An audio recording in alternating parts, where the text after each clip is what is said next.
Hi, I'm Rich Booman. I'm a design engineer here at Tektronix, and today we're going to be using the Tektronix IsoVu measurement system to be making a measurement that was previously impossible. The measurement we're making is high side and low side VGS measurements on a half bridge switching circuit, which uses two eGaN FETs as the switches. So here's a simplified schematic of the measurement that we're going to be making today. This is a half bridge configuration showing a high side and a low side FET and a gate driver. The measurements that we're looking at are the high side gate to source voltage and the low side gate source voltage. We also have a single-ended probe that's looking at the switch node by itself, referenced to ground. Okay, so here's an example of ideally what we expect these waveforms to look like in this kind of half-bridge configuration. You can see the high side FET turns on and the source voltage, the switch node, turns on at the same time. Subsequently, the high side gate turns off, there's a dead time, and then the low side gate turns on and pulls the switch node down. So here's the reference design that we're looking at. We have a test point that we've added to the board for our Tektronix IsoVu measurement system. This one is connected to the high side gate source node. We have another one connected to the low side gate source. We have a third probe, which is the passive probe that's connected to the drain, looking at the switch node.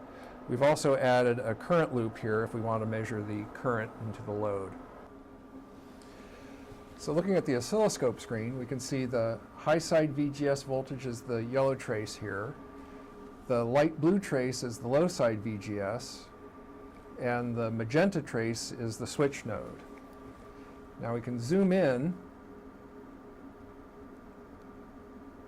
on the high side turn on, and you can see the charging characteristics of the high side gate node.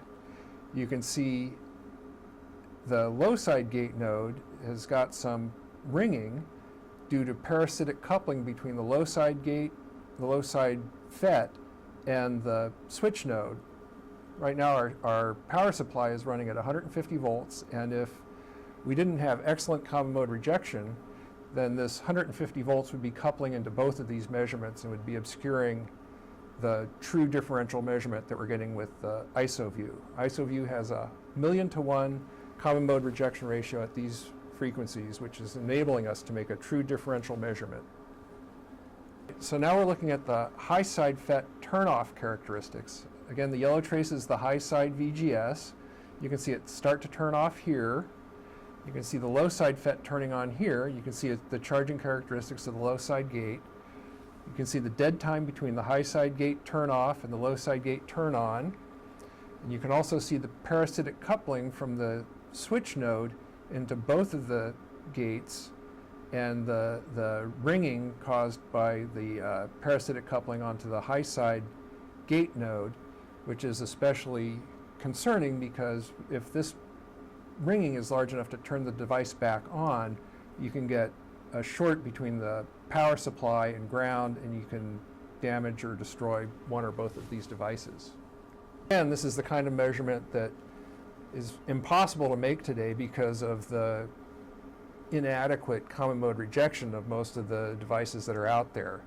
Because we have a 1,000,000 to 1 common mode rejection, we can be confident that these are the true differential measurements that we're looking at. This is the true differential high side gate source voltage that's riding on top of this 150 volt switch node.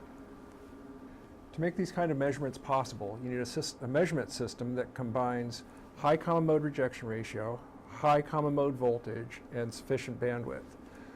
With its complete galvanic isolation, the Tech IsoVu system has 1,000,000 to 1 common mode rejection ratio at 100 megahertz. It has gigahertz of bandwidth and 2,000 volt common mode rating. The combination of these specifications is what makes these kind of measurements possible with the Tektronix IsoVu measurement system.